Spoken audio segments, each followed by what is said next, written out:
Stop me if you've heard this before. Rangers start off strong and then just wilt as the rest of the game goes on. Lack of effort, sloppy play. Well, maybe not lack of effort. They were pretty into it tonight. Not the same energy as in Philly, but they were at least trying to put up a fight. But sloppy play, careless with the puck, the usual suspects stinking up the joint, and another loss to the Ducks. Oh boy. Can't somebody get traded already? Hey everybody, I'm Todd Werwa, your host for Rangers Daily right here on YouTube. We're presented by FanArch. Please subscribe. We're growing every day. Tell all your friends about the show. Ring that bell so you know each day when a new episode is posted. Give me a thumbs up if you like the content.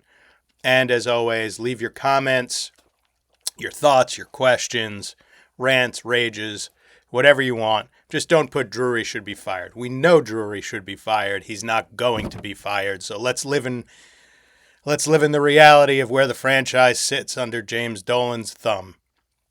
Drury ain't getting fired. He's going to be responsible for this rebuild, retool, race to the bottom. So leave any comment other than fire Drury down in the comments. How about that? That's my request for the day. Anyway, it's a loss to the Ducks, 5-3. I view these games, and I think somebody in the comments from yesterday's show asked, so now that the letter's out and we know they're not making a play, what should I make of these? What should I make of these games? Well, A, they're professionals. They're still going to try and win. B, you know players are going to get traded, so you should be on guard and be auditioning for other teams. And if you don't think you're part of the group that's going to get traded, you should at least be auditioning for the coach, because you know this is not a coaching situation where Mike Sullivan's going to get fired. So you should be auditioning for next year and really playing well down the back end of the season. I know it's not easy.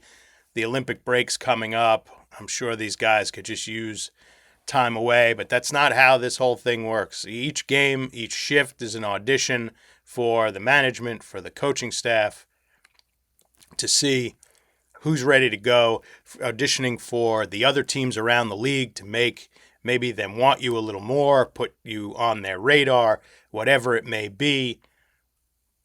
That's how we should view them. Don't expect wins.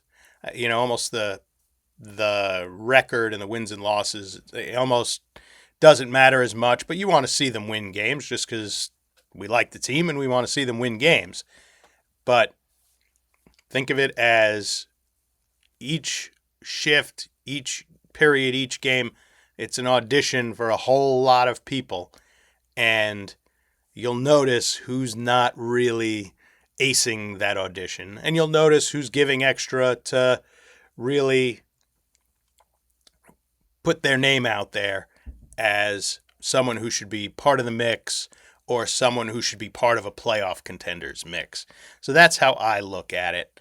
The Rangers could have won. They were in it.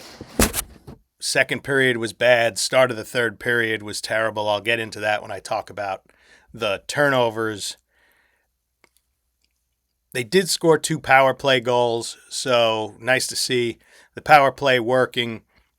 22 seconds of 5-on-3 and an ensuing, power play, the additional time on the back end at 5-on-4. They had their chances. Dostal made a couple of saves, hit the post, or crossbar one time. JT Miller had a slap shot like right in the slot and missed the net. It just wouldn't go. Panarin extended his point streak to 10 games. Mika Zibanejad extended his point streak to 9 games. These are, 2 possible guys that could go. Certainly Panarin will.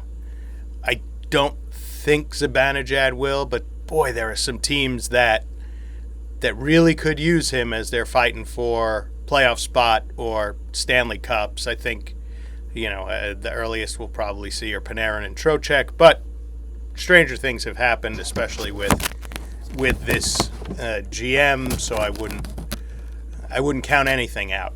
Turnovers, self-inflicted wounds, sloppy play, the story of the entire night.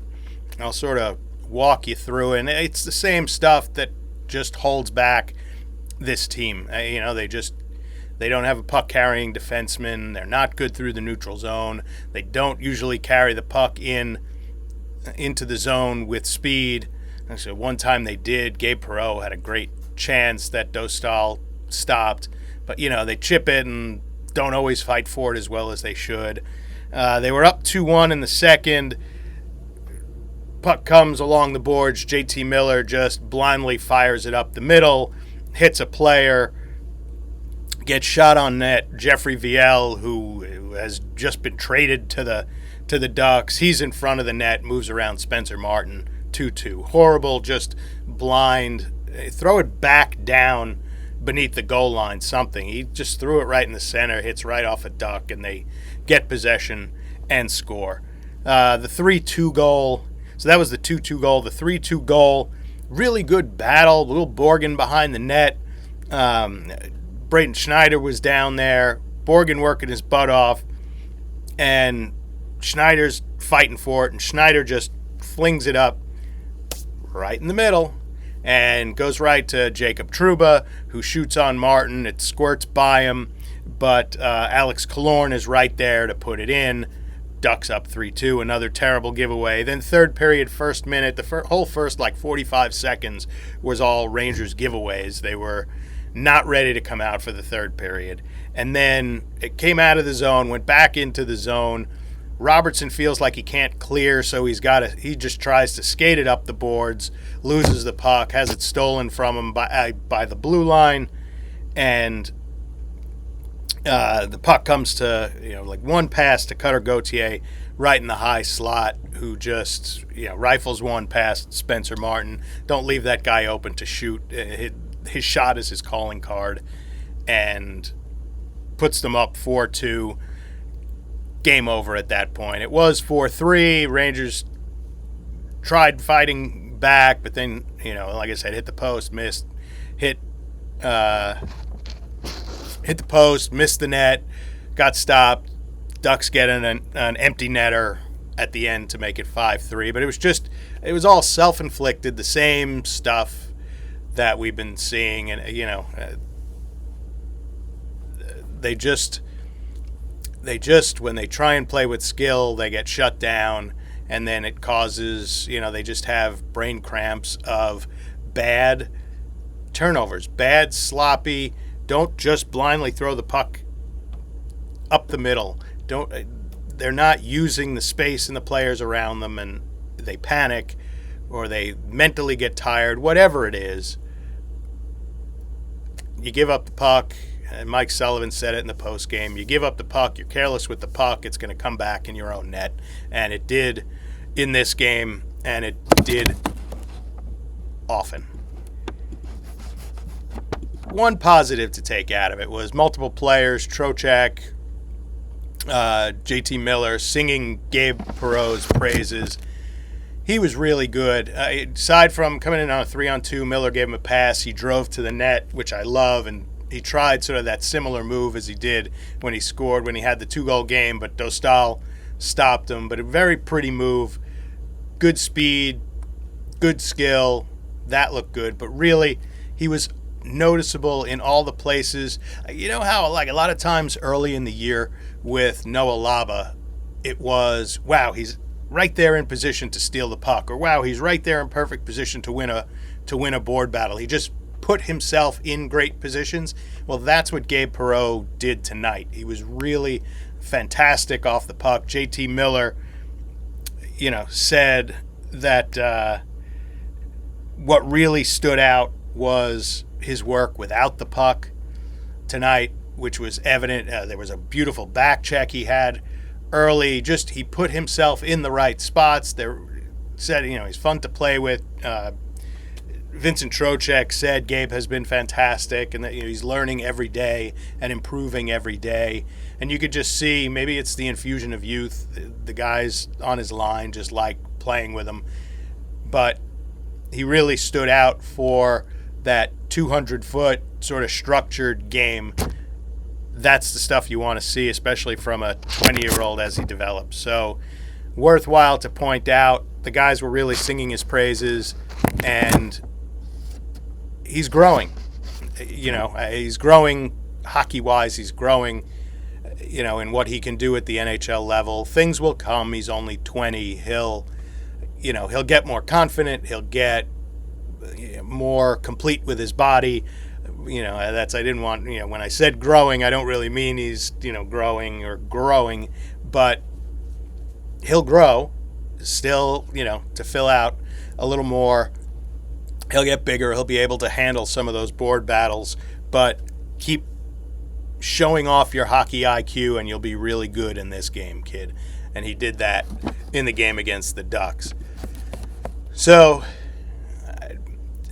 my geography may not be perfect, but the Rangers will move up the 5 and head from Anaheim, from Orange County to LA, to downtown LA, to face the Kings on Tuesday night. So it's another game day. This one will be special. Jonathan Quick playing against the LA Kings. It should be a rousing reception because it could be the last time he plays a game there. Who knows how long he'll continue in the league, and the fact that that the coaches set it up so he can play there. It should be an emotional night. You should see maximum effort from the Rangers. They love Quickie. They're going to give everything they have to get him a win in front of his former team. It should be really special.